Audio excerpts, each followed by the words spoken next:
6 सितंबर 2022 काठमांडू के गौशाला police station में एक 17 साल की लड़की अपने बड़े भाई के साथ एक कंप्लेन दर्ज करती है। कंप्लेन रेप का। किसके खिलाफ?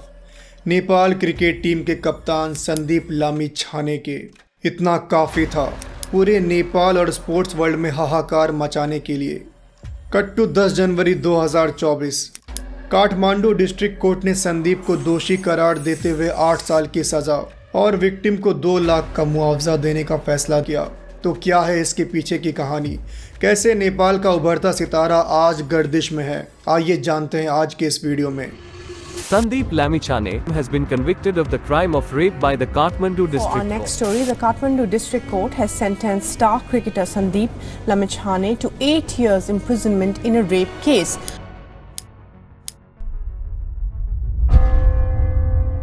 Sandeep Lamichhane, Mike Tyson, Pistorius और ओजे सिम्पसन, ये सभी खेल जगत के जाने माने हस्तियां हैं। लेकिन इन चारों खिलाड़ियों में एक चीज़ कॉमन है।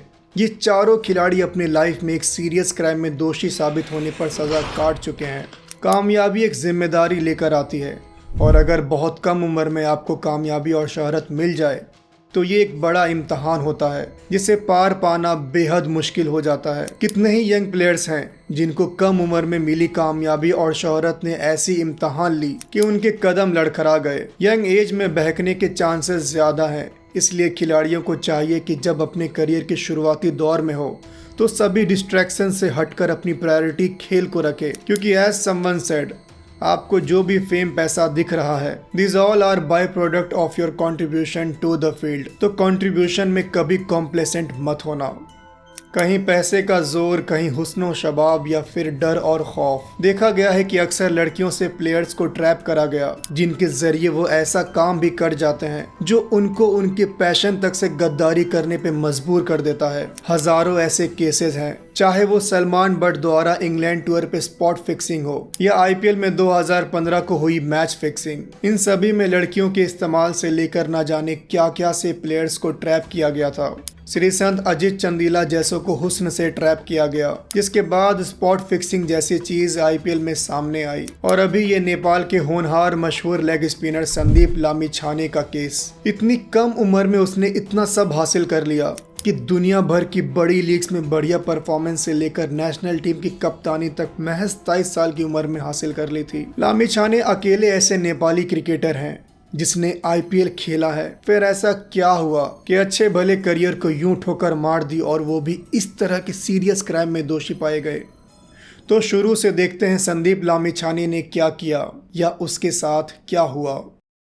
17 अगस्त 2022, वो दिन जब पहली बार वो लड़की जिसका नाम सिक्योरिटी रीजन के वजह से गौशाला बताया जा रहा है, वो संदीप लामिछाने से स्नैपचैट पे कनेक्ट हुई। बातचीत नॉर्मल चलती रही। 4 दिन बाद 21 अगस्त 2022 को संदीप ने गौशाला से मिलने के लिए कहा कि वो सीपीएल के लिए नेपाल से बाहर जा रहा है, तो आज मिलते हैं। गौशाले के परिवार में सिर्फ उसकी माँ है जो घर घर जाकर काम करती है और ये भी कभी कभी पास ही के कंप्यूटर सेंटर में काम कर लेती थी, जिससे घर का खर्चा निकल जाता था। जब गौशाला छोटी थी तभी पिता और माँ सेपरेट हो गए थे। माँ ने ही उसे पाला था। उस वक्त गौशाला 12th में थी और पढ़ाई के सिलसिले से वो काठमांडू के हॉस्टल में रहती थी। अब यहाँ से हम जो भी बोलने वाले हैं वो गौशाला का ऑफिशियल स्टेटमेंट है, या मतलब हर साइड ऑफ स्टोरी। गौशाला इसी बात पे संदीप से मिलने के लिए राजी हो गई कि इतने बड़े स्टार से मिलने को मिलेगा। फोटोज खींचकर दोस्तों को दिखाऊंगी। टेक्स्ट मैसेजेस पे सब प्रोग्राम तय हुआ और उसके मुताबिक लामिछाने ने उसको पहले अपने टीममेट के नंबर से कॉल किया और बोला कि तैयार रहे, और फिर डिसाइडेड स्पॉट से पिक करके अपनी कार से काठमांडू से 32 किलोमीटर दूर नागरकोट में दिन भर घुमाया। एक मोटल में संदीप ने गौशाला को जबरदस्ती शराब और हुक्का पीने को कहा। मना करने पर संदीप ने गुस्से में उसे उसकी गरीबी का ताना देते हुए कहा, इतने महंगे मोटल में आने का कभी सोच भी सकती है तू? इन सब में रात काफ़ी हो चुकी थी। गौशाला ने उसे हॉस्टल ड्रॉप करने को कहा संदीप ने जाने से मना किया तो वो एक शर्त पे रात में रुकने को राजी हो गई कि संदीप होटल में अलग कमरे में रुकेगा। रात को 11:55 में वो दोनों सीना मंगल के एक होटल में गए। उस होटल में गौशाला के कमरे का एसी खराब था तो रूम चेंज हुआ और इस बीच संदीप उसके कमरे में आया, रूम नंबर 305। संदीप लामिछाने कुछ देर बदले कमरे में रुका, कहा थोड़ी देर में चला जाएगा, लेकिन वो वहां से गया नहीं। इतने में गौशाला को झपकी आई और अगले पल उसने देखा कि लामिछाने उसके साथ जबरदस्ती कर रहा है। उस रात लामिछाने ने उसके साथ 2 बार रेप किया। इस सब के बाद संदीप ने उसे मार के धमकाया और कहा यह बात किसी को पता नहीं चलनी चाहिए। ये था गौशाला का स्टेटमेंट। सुबह 6:46 में वो दोनों होटल से निकलते हैं।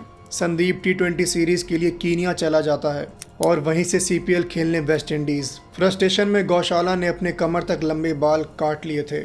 कुछ दिन अंदर ही अंदर घुटने के बाद उसने हिम्मत जुटाकर भाई के साथ जाकर कंप्लेन फाइल की और फिर केस फाइल हुआ। अदालत की कार्रवाई शुरू हुई। इस बीच नेपाल क्रिकेट ने संदीप लामिछाने को नेशनल टीम से सस्पेंड कर दिया। 8 सितंबर को संदीप के अगेंस्ट अरेस्ट वारंट जारी होता है। ठीक 1 महीने बाद 6 अक्टूबर 2022 को काठमांडू एयरपोर्ट से संदीप को अरेस्ट किया जाता है। 4 नवंबर को लामिछाने को जुडिशियल कस्टडी में भेजा जाता है अंटिल द फाइनल वर्डिक्ट। पर 12 जनवरी 2023 को उसे बेल मिल जाती है। इस पे बहुत बवाल होता है, केस चलता रहा। पर ठीक 1 साल बाद 10 जनवरी 2024 को सिंगल बेंच ऑफ जज शिशिर राज ढाकल ने संदीप लामिछाने को दोषी मानते हुए 8 साल की सजा, 3 लाख का फाइन और विक्टिम को 2 लाख का मुआवजा देने का फैसला दिया। संदीप के लॉयर ने कहा they will move to higher court for justice और कह रहे संदीप इनोसेंट है। इस बात को लॉ ऑफ लैंड पे छोड़ते हैं कि संदीप इनोसेंट है या नहीं। इस इंसिडेंट पे आपकी क्या राय है, नीचे कमेंट सेक्शन में बताएं। बोर्ड और क्रिकेट लीग्स ने संदीप लामिछाने को सस्पेंड कर दिया और फौरन अपने अपने कॉन्ट्रैक्ट्स लामिछाने के साथ रद्द कर दिए। वहीं 20 साल की गौशाले अब भी डरी है और अब तक छुप छुप के जिंदगी गुजार रही। उसका कहना है कि वो अब तक खुल के खुशी नहीं मना पाई है। ये इंसिडेंट ना सिर्फ बडिंग क्रिकेटर्स बल्कि सभी के लिए एक बड़ी सीख दे जाती है कि आपका एक गलत कदम आपकी बरसों की कमाई को स्वाहा कर सकती है। स्पाइडरमैन के अंकल सैम की इस बात पे आज की वीडियो खत्म करेंगे कि With great power comes great responsibility.